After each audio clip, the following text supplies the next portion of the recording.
नमस्कार विद्यार्थी मित्रों, श्री दर्शन विद्यालय रतनपुर तरफ आप सौનું हार्दिक स्वागत करूँ છું।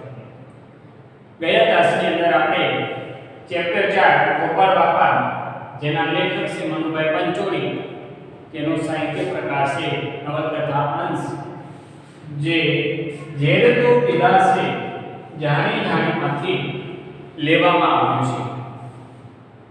તો ગયા તાસની અંદર આપણે મનુભાઈ પંચોળીનો પરિચય મેળવ્યો હતો, તેમનો જન્મ, તેમનું મૃત્યુ, તેમનું પૂરું નામ, તેમનું સાહિત્ય સૂચન, સાથે સાથે એમને જે કંઈ એવોર્ડ મળ્યા છે એની પણ આપણે વાત કરી।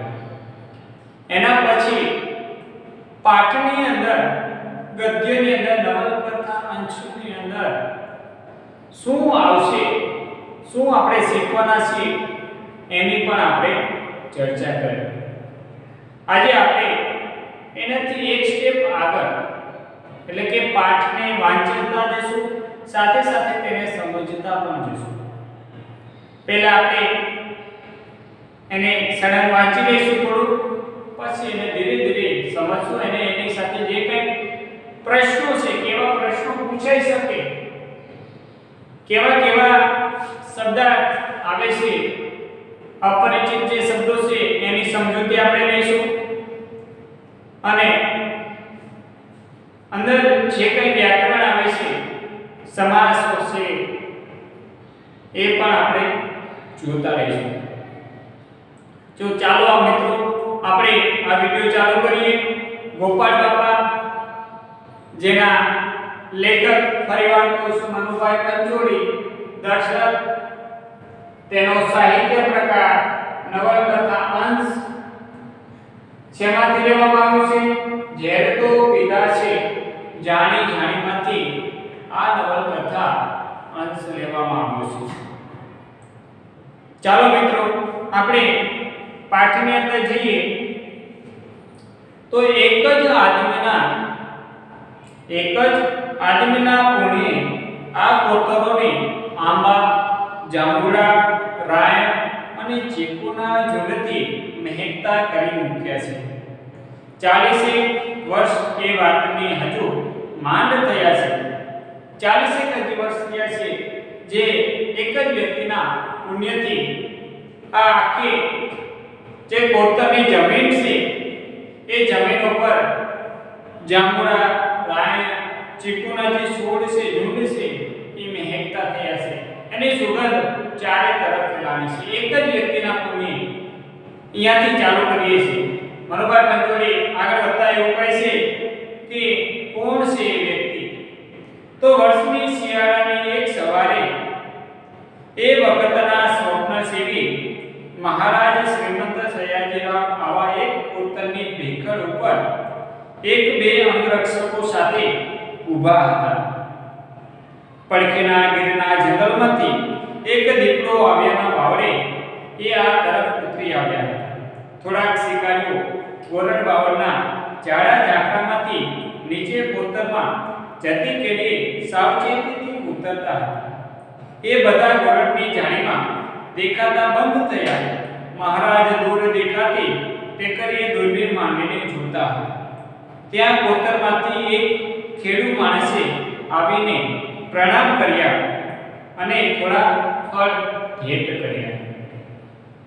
હવે જુઓ, અહીંયા મનુભાઈ પંચોળી કહે છે કે વર્ષની શિયાળાની એક સવારે રાજાનું કામ શું હોય? રાજાનું કામ છે પ્રજાને સુખી કરવાનું। પ્રજાના દુઃખે દુઃખી હોય, પ્રજાના સુખે સુખી હોય, એ જ સાચો રાજા। તો અહીંયા એવા છે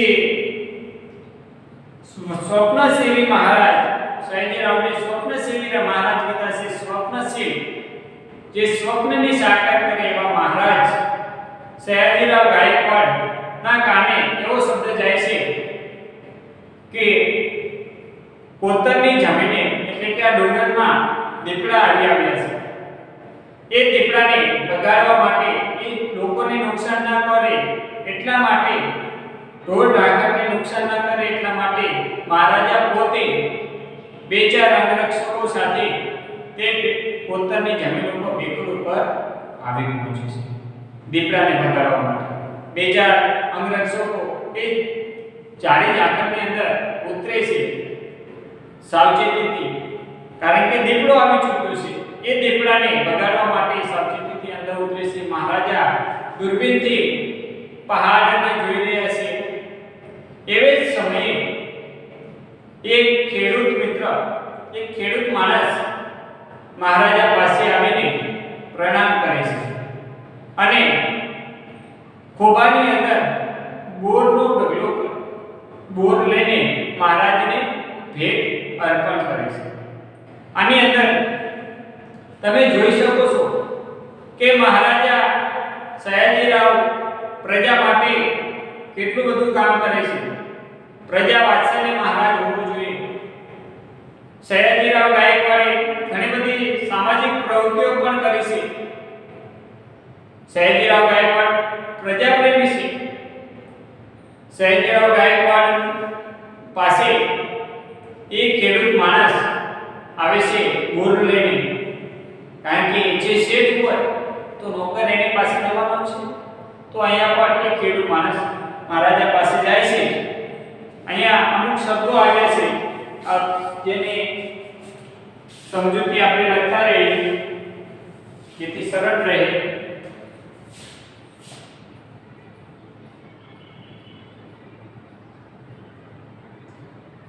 શબ્દાર્થ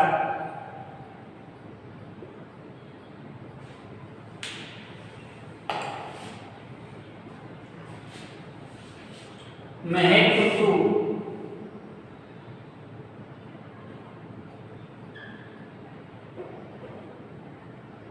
મહેકતુ એટલે કે સુગંધિત કરવું. મહેકતુ એટલે કે સુગંધિત કરવું.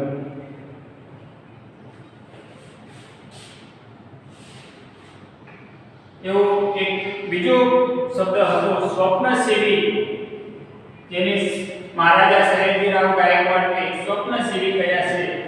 તો સ્વપ્નસેવી એટલે કે સ્વપ્નસેવી.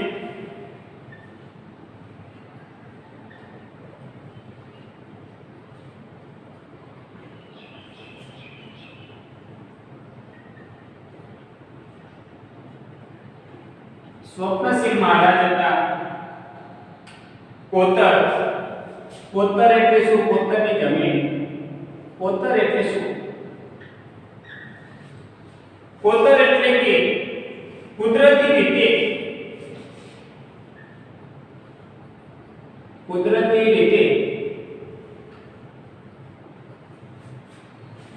પાણીથી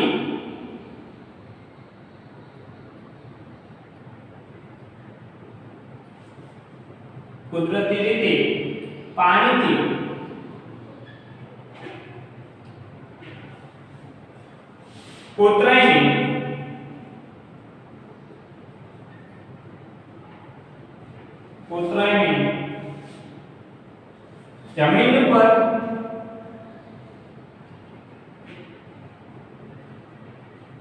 કે પછી કે પર્વત પર,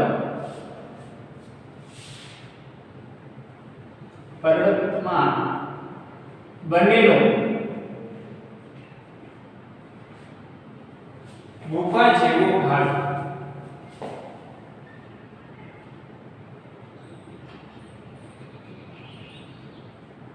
ગુફા જેવો ભાગ. કોતર કોને કહેવાય? કોતરની જમીન કોને કહેવાય? તો કુદરતી રીતે પાણીના વહેણથી, પાણીનું જે વહેણ આવતું હોય એના કારણે જે જમીન ઉપર કે પછી જમીન કે પર્વતમાં તે બનેલો ગુફા જેવો જે ભાગ છે એને કોતરની જમીન કહીએ છીએ. એવો જ એક બીજો શબ્દ છે ભેખડ.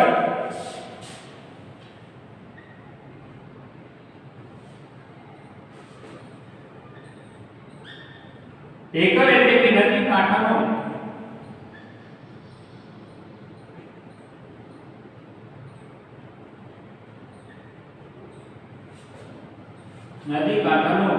ખડક કે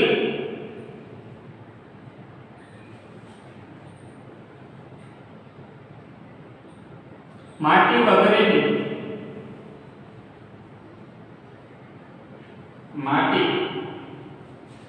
વગેરેની ઊભી કરાર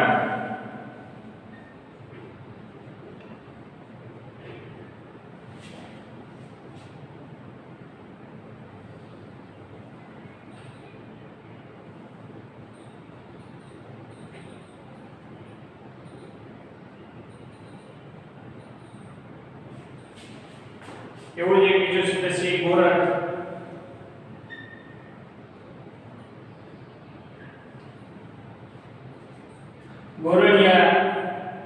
ગોરડિયા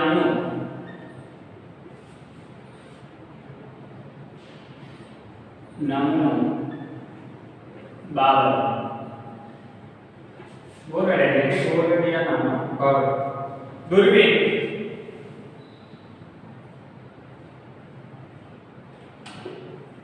એટલે કે દૂરદર્શક યંત્ર, જે દૂરથી આપણે જોઈ શકીએ.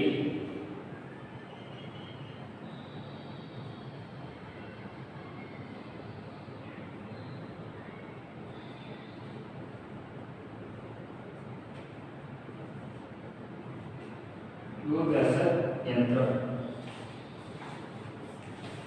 તો શું થયું કે દીપડો આવી ગયો છે, રંજાડી છે, એને બગાડવા માટે સ્વપ્નશીલ રાજા સયાજીરાવ ગાયકવાડ જ્યારે કોતરની જમીન ઉપર આવે છે ત્યારે એક ખેડૂત માણસ કોતરની ચાળી ચાકરમાંથી નીકળી અને મહારાજા પાસે આવે છે અને મીઠા એવા બોર એમને ભેટ અર્પણ કરે છે. મહારાજે દૂરબીન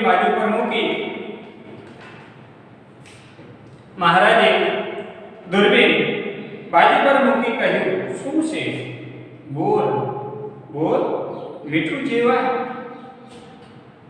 મહારાજે દૂરબીન બાજુ પર મૂકી કહ્યું, શું છે? બોર મુઠ્ઠી જેવડા. આશ્ચર્યથી મહારાજ ઊંડા લીંબુ જેવા બોરને જોઈ રહ્યા. પછી પૂછ્યું, ક્યાંથી લાવ્યા? અહીંની મારી બોરડી પરથી મેં જાતે ઉછેરી છે. ભેટ ધરવા આવ્યા હશો? નાજી, ભેટ લેવા આવ્યો છું. હસીને મહારાજે કહ્યું, આજે ત્યારે તો લોભે આવ્યો છું. કહો, શું અરજ છે? મહારાજ, અરજ તો એટલી જ છે કે આ કોતર મને યોગ્ય કિંમતે આપો. માંગણી કરજો. માંગણી કરીએ તો વર્ષ 3 થઈ ગયા. કોણ દેશે? આપું શું કરશો? ઘોડી ઉછેરશો? બોર પણ આ ગામડાના છોકરાને નથી મળતા. પણ સાચું કારણ તો એ છે કે આ બધા કોતરનું તળ સાચું છે. અંદરના ગાળામાં ધરા ભર્યા છે. ગમે ત્યાં આંખ હાથે પાણી નીકળે છે. જમીન પર કોઈ ભાતની છે. સિંગોડાના મારને જો કોઈ રીતે રોકીએ તો આમાં બનારસી લંગડો પાકે ને ગરીબના અમરપડ જેવા બોરો ઢગલીને ઢગલા ઉઠે. આગળ વધતા એ માણસ છે, ખેડૂત માણસ આવે છે. એ બોર ધરીને મહારાજાને વિનંતી કરે છે. મહારાજા કહે છે કે આ શું છે? ત્યારે એ માણસ કહે છે કે આ તો બોર છે. મહારાજે બોર પણ નતા જોયા, પણ જો પછી એમ કહે છે કે આ અમારી બોરડીમાંથી લાવ્યો છું, મેં જાતે ઉછેરી છે. અચ્છા, કે આ મને ભેટ ધરવા આવ્યો છો? તો કે ખેડૂત એમ કહે છે કે ના, હું ભેટ ધરવા નથી આવ્યો, હું તો ભેટ લેવા માટે આવ્યો છું. એટલે મહારાજા એમ કહે, હસીને થોડું ઉંમરમાં હાસ્ય આપીને એમ કહે છે, એટલે એને કે તું લાલચથી આવ્યો છો? કે હું લાલચથી જ આવ્યો છું. ધીરે ધીરે એ ખેડૂત પોતાનો જે પ્રસ્તાવ છે એ મૂકતો જાય છે અને મહારાજને અરજ કરતો હોય એટલે એવું કહે છે કે આ કોતરની જે જમીન છે એ મને યોગ્ય કિંમતે આપો. મહારાજ કહે છે કે તું માંગણી કરજે એટલે તને મળી જશે. તો એ ખેડૂત એમ કહે છે કે માંગણી કર્યા એના તો 3 વર્ષ થયા, હજી સુધી કોઈ જવાબ નથી આપતો. એ વખતે એવું થતું, અત્યારનું તંત્ર પણ એવું છે. આપણે કશું લેવાનું છે અથવા કશી માહિતી લઈએ છીએ છતાં પણ આપણને મળતી નથી. સરકાર તરફ આજની સરકાર એવી થઈ ગઈ. તમે જોઈ શકો છો કે કાંઈ પણ ભ્રષ્ટાચાર સિવાય કશું ધંધો નથી. ભ્રષ્ટાચાર ચારે બાજુ ભ્રષ્ટાચાર છવાઈ ગયું છે. તો એ વખતે મહારાજા એવું કહે છે કે માંગણી કરજો, તો કે માંગણી કરીએ વર્ષ 3 થયા કોઈ જવાબ દેતો નથી. અને અત્યારનું પણ એવું રાજકારણ છે કે કોઈ પણ વિભાગની અંદર જાઓ કોઈ જવાબ જ ના આવે. કોઈ પ્રશ્ન છે તો એનું સોલ્યુશન જ નહીં. માંગણી કરજો, માંગણી કરે તો વર્ષ 3 થઈ ગયા, કોણ દાદ દેશે, આપું શું કરશો, બોરડી ઉછેરશો? બોર પણ આ ગામડાના છોકરાને નથી મળતા. બોરડી ઉછેરશો એવું મહારાજ કહે છે ત્યારે એ ખેડૂત એમ કહે છે કે બોર પણ આ ગામડાના બાળકોને નથી મળતા. સાચું કારણ તો એ છે, આ જમીન ખરીદવાનું સાચું કારણ એ છે કે આ જે જમીન છે, આ જે પોતાની જમીન છે એનું જે તળ છે, તળ એટલે તળિયું, એ સાચું છે. એ તળિયાની અંદર એના ગાળામાં ધરા ભર્યા છે. એના અંદર એ તળની અંદર પાણી ભરેલું છે. 12 હાથ 8 હાથે ઊંડે જાઓ એટલે કે 8 હાથ અંદર જાઓ એટલે પાણી નીકળે. એટલે કે ઉપરનું ઉપર જ પાણી છે, એટલે કે સાચું તળ છે. અને આવો જમીન મને બીજી ક્યાંય ન મળે, એ મારું સાચું કારણ છે. આ જમીન લેવાનું કારણ એ છે. અને જમીન પણ કોઈ ભાતની છે, એટલે કોઈ એક જાતની છે. સિંગોડાના માર્ગને જો કોઈ રીતે રોકીએ તો આમાં બનારસી લંગડો પાકે. આ સિંગોડો એક નદી છે, સિંગોડા નામની એક નદી છે. અને એ નદીના જે પાણીના વહેણને જો કોઈ રોકી શકે તો અહીંયા બનારસી લંગડો, કેરી પાકે, ગરીબના બાળકો ખાઈ શકે, ગરીબના અમરફળ જેવા બોર પણ ઢગલે ને ઢગલા અહીંયા ઉતરે. અહીંયા તમે એક પાછળ લાઈન આવી કે ગરીબના અમરફળ જેવા, જે ગરીબના અમરફળ છે એના જેવા ઢગલે ને ઢગલા ઉતરે. તો એની અંદર અમરફળ જે છે એની નીચે અંડરલાઈન કરીએ અને પ્રશ્ન પૂછી શકાય કે અમરફળ જેવા બોરો ઢગલે ને ઢગલા ઉતરે છે. રેખાંકિત શબ્દનો સમાસ ઓળખાવો તો અહીંયા અમરફળ એ શબ્દનો સમાસ કયો બનશે? કર્મધારય સમાસ બનશે. કે કારણ કે કર્મધારય સમાસની અંદર એને ઓળખવા માટે પ્રથમ પદ છે એ વિશેષણ હોય અને બીજું પદ વિશેષ્ય સંબંધથી જોડાયેલું હોય તેવા પદને આપણે કર્મધારય સમાસ તરીકે ઓળખીએ છીએ. અહીંયા અપરિચિત શબ્દો જે શબ્દાર્થ આપેલા છે જે સમજવામાં ના આવે એવા લખું છું. તમે પણ તમારી નોટબુકની અંદર લખતા રહેજો.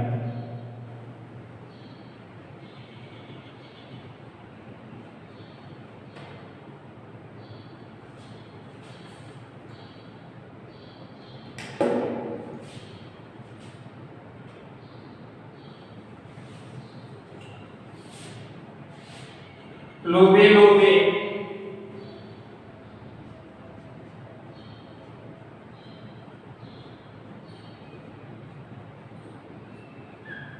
લોભે લોભે એટલે કે લાલચથી.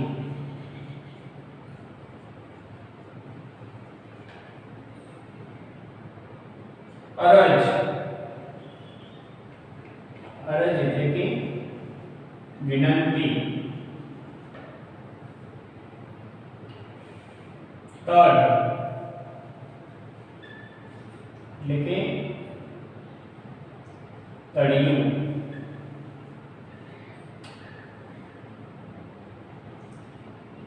ગાળો, ગાળા એટલે કે ભાગમાં.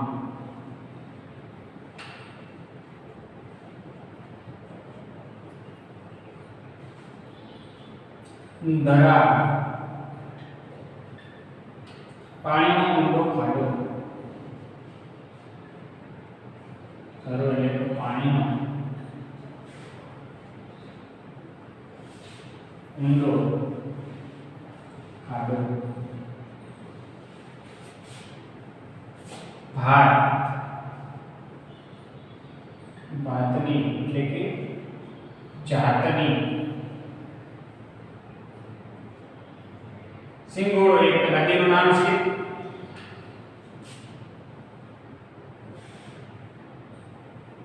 ડગલે ડગલા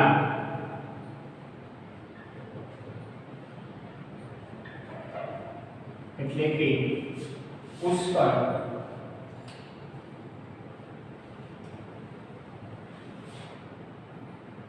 અહીંયા તમે જોઈ શકો છો સમાસ અહીંયા લખું છું કે અમર પર પ્રશ્ન પૂછાઈ શકે કે અમર પર જેવા બોરો ડગલે ડગલા ઉતરે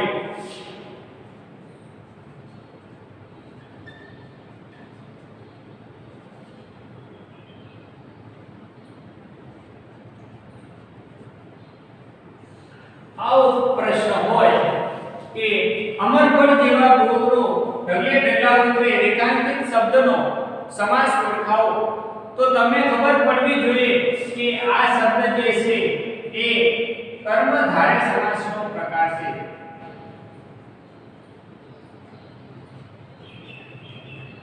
કેમ ખબર પડી કારણ કે તેનું પ્રથમ પદ વિશેષણ અને બીજું પદ વિશેષ્ય સંબંધથી જોડાયેલું હોય આપણને પદ જોડાયેલા હોય અહીં તમે જોઈ શકો છો પદ તો છે પણ કેવા છે અમર છે એટલે આ અમર જે શબ્દ છે આ અમર અને આ પદ છે વિશેષ છે અને અમર જે છે વિશેષણ છે એટલા માટે કર્મધારય સમાસ બને છે તો આ ગુજરાતીની અંદર જ્યારે પરીક્ષા લેવાય છે ત્યારે વ્યાકરણની અંદર આવો પ્રશ્ન પૂછી શકાય કે કર્મધારય સમાસ બીજા પણ ઘણા બધા પ્રકારો પૂછી શકાય તો તમને આવડવું જોઈએ હવે આપણે આગળ વધીએ પાઠની અંદર દીપડા રંજાડશે નહીં મહારાજા આગળ વધતા કહે છે કે આ દીપડા તમને રંજાડશે નહીં આ તમારી પડખેના દીપડા ન રંજાડે ને તો એ ઘણું છે રંજાડવું એટલે કે હેરાન કરવું રંજાડવું એટલે કે હેરાન કરવું આ તમારી પડખેના દીપડા જો રંજાડે ને તો એ ઘણું છે મહારાજે ઊંચું જોયું એમને ભમરો ઘડી ખેંચાયો એટલે કે ભ્રમર ખેંચાઈ મોઢા આવું કહેનાર કોણ હતો કારણ કે મહારાજા સામે આવું કહી દેવું એ પણ પોતાના નોકરો વિશે કહે એટલે મહારાજા એની સામે જોવે છે કે આવું કોણ બોલ્યું જોયું તો બોલનાર મરક હસી રહ્યો છે નેણમાં ફરિયાદના રોષને બદલે સહજ કૌતુક છે એટલે કે આશ્ચર્ય છે રોષ નથી કે મેં ભૂલ કરી છે એવું નથી એ કૌતુક રીતે હસી રહ્યો છે આશ્ચર્ય રીતે સયાજીરાવને માણસને પારખવાની શક્તિ અચૂક હતી સયાજીરાવ માણસને આમ જોવે એટલે એને પારખી દે કે માણસ કેવો છે એટલે માણસ પારખવું સયાજીરાવ હતા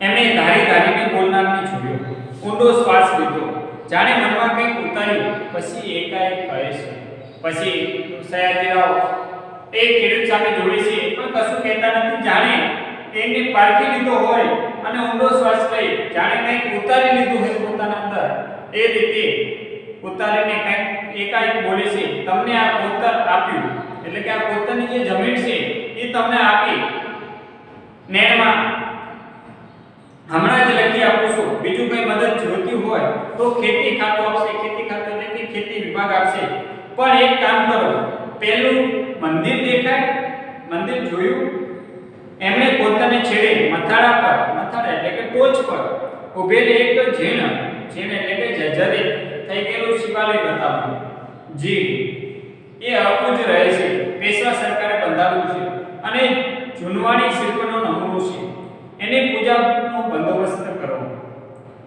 દક ન લગાડતા મહારાજ મારાથી બને તેવું નથી કેમ મૂર્તિને નથી માનતા નારે બાપુ, એમ તો અમે અને તમે સૌ મૂર્તિઓ જ છીએ ને. આ મૂર્તિઓને રહેવાની જગ્યા નથી મળતી, ત્યાં વળી પાણીની મૂર્તિઓ ક્યાં પધરાવી? મહારાજ ઘડીભર કહેનાર સામે એકબીજાને જોઈ રહ્યા. પછી કહે, વાત તો સાચી છે, પણ ત્યાં મૂર્તિને નામે આશરો સૌને મળે તેવું કરજો. ધર્મશાળા બંધાવીશ, ભલે આ તુલસીશ્યામ જવા આવવાનો થોડી વાર છે. ધીરે ધીરે મહારાજ સામે કહી દેશે કે આ તમારા જે નોકરો છે, આ તમારા પડખેના જે નોકરો એટલે કે પોતાના જે અંગરક્ષકો મહારાજના હતા, એને સામે આંગળી ચીંધીને એમ કહેશે કે આ નો રંજાડે ને તો બધું લડી લઈશું. મહારાજ સામે એમના સામે મોઢે કહેનાર એ ખેડૂત કોણ છે એવું મહારાજ જોડે છે. માણસ પારખું મહારાજ હતા, સાહેબરાવ માણસને જોઈ લઈને પારખી જાય, જાણે એક કંઈક ઘૂંટડો ઉતારી અને કંઈક કહે છે.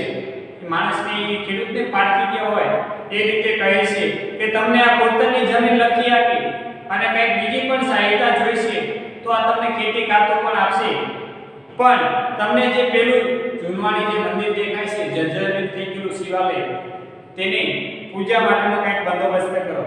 ત્યારે જરા પણ ડર્યા વગર એક ખેડૂત જેને આપણે ગોપાળ બાપા કહીએ છીએ, એ ગોપાળ બાપા જરા પણ ડર્યા વગર કહે છે કે દખ ન લગાડતા એટલે કે દુઃખ ન લગાડતા મહારાજ, મહારાજથી બને તેવું નથી, એટલે હું એ નહીં કરી શકું. મહારાજને ચોખ્ખી ના પાડી છે. મહારાજે જમીન આપી, સાથે સાથે ખેતી ખાતું પણ સહાયતા કરશે એવી વાત પણ કરી, તો પણ ગોપાળ બાપા ડર્યા વગર કહી દેશે કે એ મારાથી નહીં થાય. ત્યારે મહારાજ કહે છે કે કેમ મૂર્તિમાં નથી માનતો?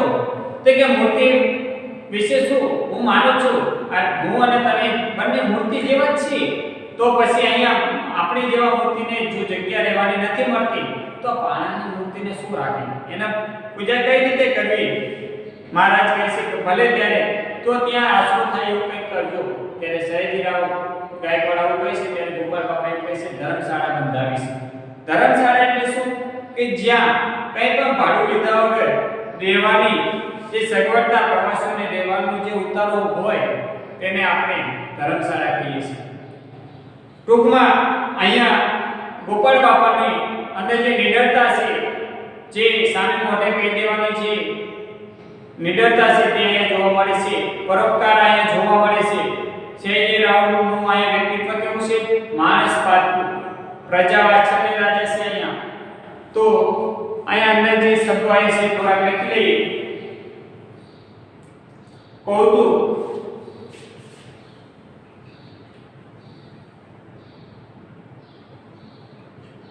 કૌતુક એટલે કે આશ્ચર્ય,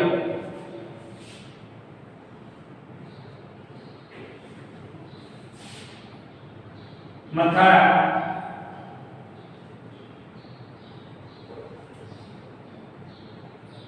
એટલે કે ટોચ, ઝેણ એટલે જર્જરિત,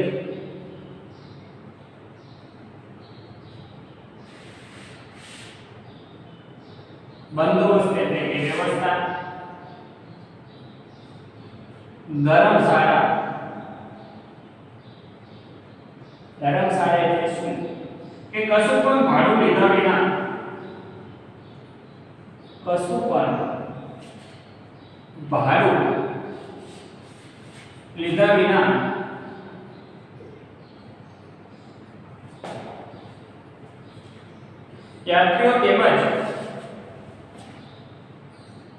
યાત્રીઓ તેમજ પ્રવાસીઓને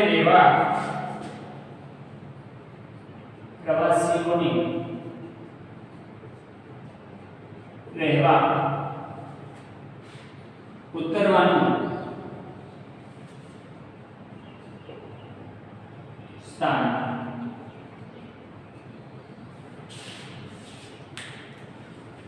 તો આપણે આ વિડિયોને અંદર આપણે શું જોયું કે આ વિડિયોની અંદર આપણે ગોપાળ બાપાની જે નિડરતા છે એ જોઈ. મહારાજા સયાજીરાવ માણસ પારખું છે એ વાત આપણે જોઈ. સિંહ ઘોડાને દેનો જે પોતાની જમીન, પોતર કોને કહેવાય, ઢેકર કોને કહેવાય એ વાત આપણે કરી. સમાસ આપણે જોયું, કર્મધારય સમાસનું ઉદાહરણ જોયું. ટૂંકમાં મહારાજા પાસે જે ગોપાળ બાપા છે એ પોતાનો પ્રસ્તાવ નિડરપણે મૂકે છે, દરિયા વગર મૂકે છે, એ વાત આપણે આજે જોઈ. હવે પછી આપણે આગળ વધશું. જે ત્રીજો ભાગ મારો આવશે એની અંદર આપણે ગોપાળ બાપા વિશે વાત કરશું, એના મિત્રને જે વચન આપ્યું છે તેની વાત કરશું, માનનાનો ભગતની આપણે વાત કરવાના છીએ. તો આવનારો વિડિયો ચોક્કસ જોજો. હવે પછી આપણે નવા વિડિયોઝમાં મળીશું નવા ટોપિક સાથે. ત્યાં સુધી જય હિન્દ.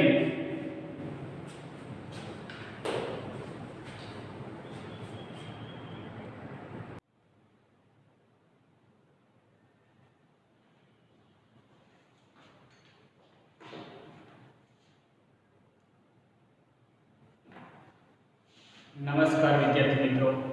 આપણે ગયા ક્લાસની અંદર ગોપાળ બાપા વિશે આપણે વાત કરતા હતા.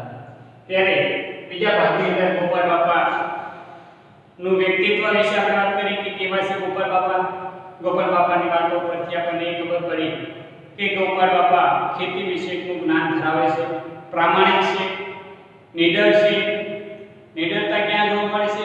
જ્યારે દરિયા વગર સયાજીરાવ ગાયકવાડની ચોખ્ખી ના પાડી છે શિવાલયની પૂજન માટે. તો સામે સયાજીરાવ ગાયકવાડની નમ્રતા સાથે સાથે એમનો જે પ્રજા પ્રત્યેનો જે પ્રેમ છે તે સાથે સાથે આપણે એ પણ જોયું કે સયાજીરાવ ગાયકવાડ માણસ પારખું છે એની પણ આપણે વાત કરી. આજે આપણે આગળ વધવાના છીએ. આગળ વધીએ એની પહેલા હું ફરીવાર એકવાર કહું છું કે આ એક માર્કની અંદર પૂછાશે અને પૂછાશે એટલે આ ત્રણ લાઈન તમારે પાકી કંઠસ્થ કરી નાખવાની છે. હેતુલક્ષી પ્રશ્નોની અંદર આ પૂછાઈ શકશે. કયા તાસની અંદર આપણે ભલે આ તુલસીશ્યામ જેવા આવવાનું ધોરી માર્ગ છે ત્યાં સુધી આપણે પહોંચતા આજે આપણે હવે આગળ વધીએ. શિકારીઓ હજુ આવ્યા નહોતા એટલે પછી વાતે વળી ગયા. એટલે કે શિકારીઓ જે દીપડાને ભગાડવા માટે શિકાર કરવા માટે જે ગયા હતા એ હજી સુધી આવ્યા નહોતા. એટલે મહારાજા અમથા પ્રિયતા એટલે મહારાજાને આમાં ગોપાળ બાપાની જે વાતો છે એની અંદર એમને રસ પડે છે એટલે વાતે વળી ગયા. એટલે કે વાતો કરવા લાગ્યા.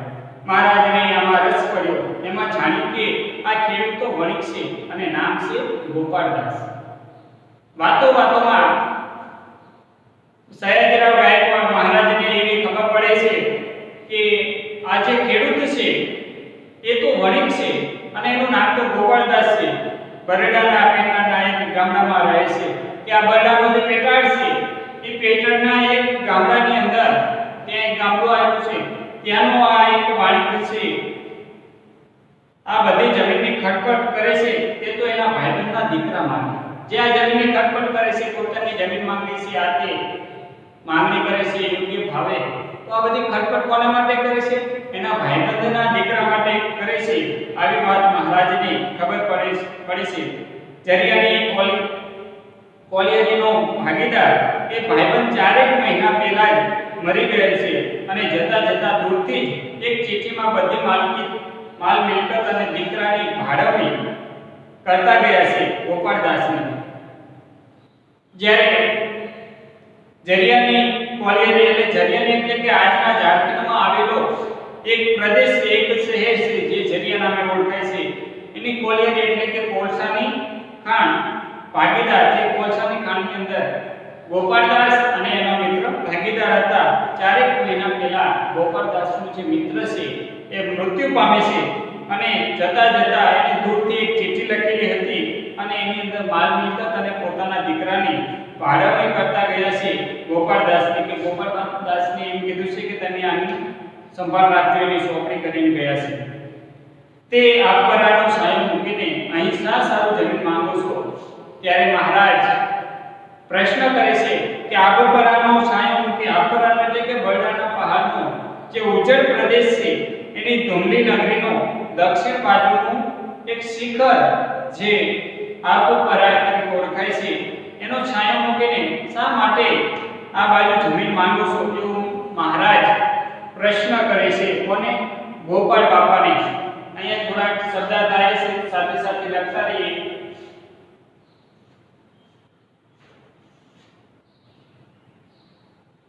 ઝરિયા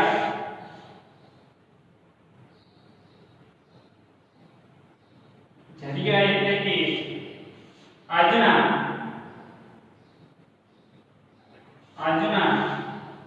ઝારખંડમાં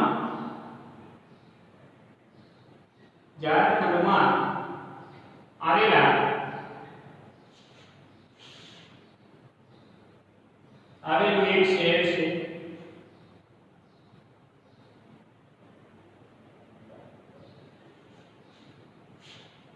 કોલિયરી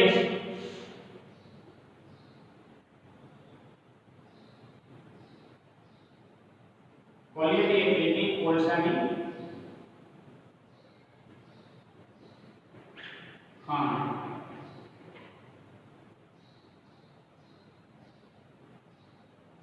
આગપરા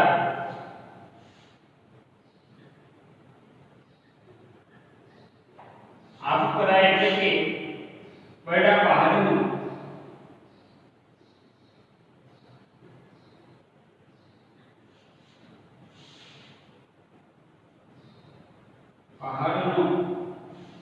ઉજ્જડ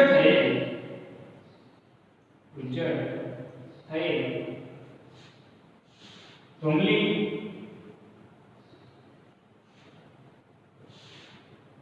નગરીની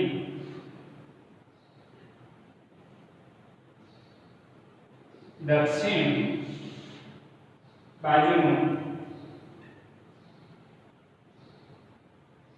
શિખર જેને આપણા તરીકે ઓળખવામાં આવે છે. પારવડી એટલે કે સોપણી. તો આ સોપણી ગોપાળદાસની આપીને જાય છે. બાપુ અમે રહ્યા વાણિયા. મૂડી નાખતા પહેલા 100 વાર વિચાર કરીએ અને 100 ગરણી ગાડી એટલે કે 100 વાર વિચાર કરીએ. શું કહે છે ગોપાળદાસ? ગોપાળ બાપા જે છે એ મહારાજને કહે છે કે અમે રહ્યા વાણિયા, અમે જ્યાં પણ રૂપિયો નાખીએ તો 100 વખત વિચાર કરીને અમે રૂપિયો નાખીએ કે આઈસી કંઈક ફાયદો થશે ને. ફાયદો ન થાય અહીંયા વાણી ન કરે.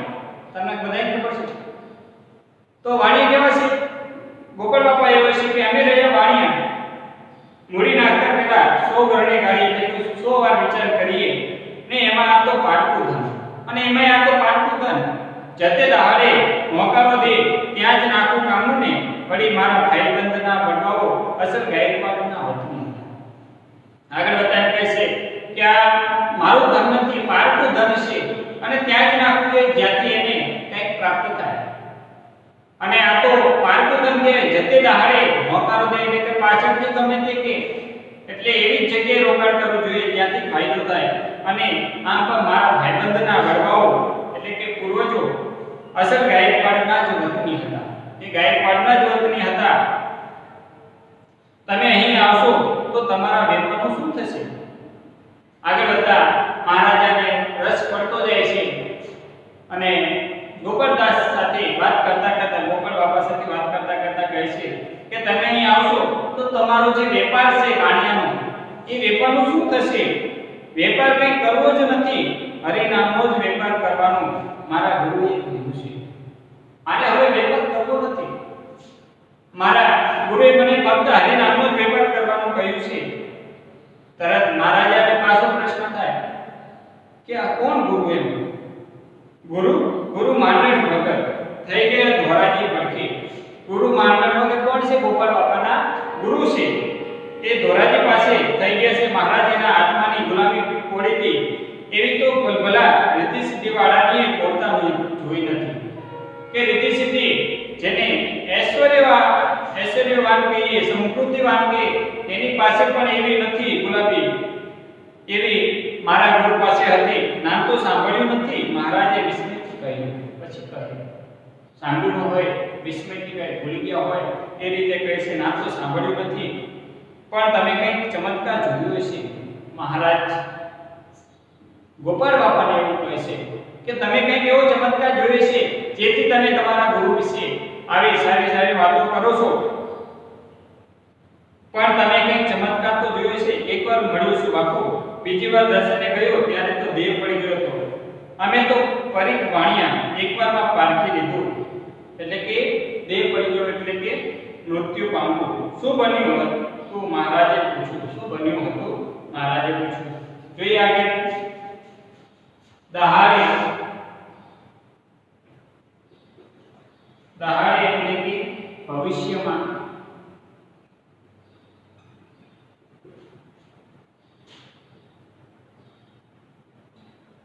વડવાઓ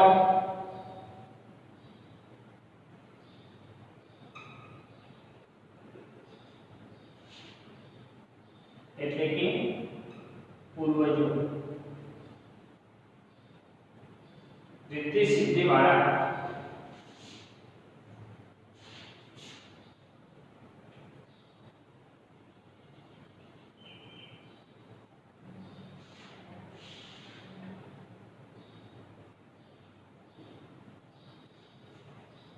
એટલે કે ઐશ્વર્યવાન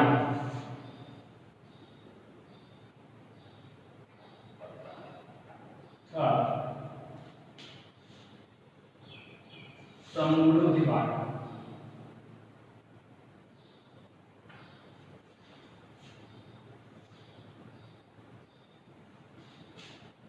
આગળ વધતા ગોપાલ બાપા કહે છે કે મારે પણ મગફળીના સોદા માટે ગયેલો, બરાબર 10 વર્ષ પહેલાની ઉપરની વાત કરું છું. ગામમાં ખાસ કોઈને ઓળખું નહીં. દરવાજા પાસેની મોટી ગોપાલ બાપા પોતાના ગુરુ વિશે વાત કરે છે કે હું જ્યારે 10 વર્ષ પહેલાની વાત કરું છું, મગફળીના સોદા માટે હું ગયો હતો ત્યારે ગામની અંદર કોઈ ઓળખું નહીં. દરવાજા પાસેની મોટી ધર્મશાળામાં હું ઉતરેલો હતો. દોઢીમાં ભગત બેઠેલા ગામમાંથી લોટની કાવડમાંથી આવેલા તે એની બહુ રોટલા ગાળે અને ભગત પુત્રને નીતા જાય. કાળો વાન કેવા છે એના ગુરુ? તો કે કાળો વાન આંખે નીચે રાખવાની ટેવ, હશે ભારે જાણી સાવ બાળક જેવું, અવાજ જોયો હોય તો વાંસળી જેવો, ગલુડિયા હારે કંઈક ગડબડ કરતા વાતો કરતા જાય અને મરક હસી જાય. ત્યાં મારી સામે જોઈને ભગત કહે, શેઠ છો, શેનો વેપાર કરો છો? મેં કહ્યું, પરચુરણ. જથ્થાબંધ મૂકીને આવા પરચુરણમાં સિદ્ધ પડ્યા છો. મેં કહ્યું, બાપુ મૂડી જોઈએ ને, મૂડી તો માય પડી છે, કહી મારી સામે એક ટસે જોઈ રહ્યા. એની આંખોમાંનો તેજ મનને મારક કરી દીધો. શીલા જાણે ખસવા માંડી મારાથી આંખ સામે આંખ મંડાવીને નીચે જોઈ ગયો. જોતો ભગતના પડખામાં કાળો હિંગોળો ચડી ગયેલો. મહારાજ આ હિંગોળો ચડી ગયો છે, કહે હું એ ઉખેડવા ગયો ત્યાં કહે રહેવા દો, એને વળી બીજે ખાજ લેવા જવું પડશે ને, બહુ દી થઈ ગયા છે. એને વાસ શ્રીમંત સરકારને બોલાવી. ટૂંકમાં ગોપાલ બાપા પોતાના ગુરુ વિશે વાત કરે છે કે કેવા હતા. તમે વિચાર કરો, એક ખાજ હિંગોળો ચડી ગયો, એને ખાજ લેવા માટે બીજે જવું પડશે. એટલે પરોપકારની ભાવના અહીંયા જોવા મળે છે. એના ગુરુ છે પરોપકાર રૂપી છે, એ અહીંયા જોવા મળે છે. મહારાજાની અંદર પરોપકાર જોવા મળે છે. સયાજીરાવ ગાયકવાડ જે છે મહારાજાની અંદર, ગોપાલ બાપાની અંદર પરોપકારની ભાવના જોવા મળે છે. ગુરુ માંડવનું જે પાત્ર છે એની અંદર પણ એવું જોવા મળે છે. તો સમગ્ર પાઠની અંદર ગોપાલ બાપાનું પાત્ર લેખન નિષ્ઠાવાન, પ્રામાણિક, નીડર જોવા મળે છે. જ્યારે સયાજીરાવ ગાયકવાડનું જે પાત્ર છે એ પ્રજાપ્રેમી, વિનમ્ર, સાથે સાથે માનસ પારખું વ્યક્તિત્વ અમને જોવા મળે છે. અહીંયા આપણે ગોપાલ બાપા જે પોતાના માટે જે કરે તેને સ્વાર્થી કહેવાય, જ્યારે બીજા માટે જે કરે એટલે કે પોતાના માટે જે જીવે છે તેને સ્વાર્થ કહેવાય, પણ જે બીજાના માટે જીવે તેને પરમાર્થ કહેવાય. આ ભાવ, આ વાત, આ નવલકથા ગોપાલ બાપાના પાત્ર દ્વારા અહીંયા ઉજાગર થઈ છે અને એના લેખક મનોભાઈ બંસોએ સુંદર રીતે અહીંયા રચના મૂકી છે. અહીંયા આપણે આ ગદ્યને, આ નવલકથા અંશને અહીંયા પૂર્ણ જાહેર કરીએ છીએ. જય હિન્દ.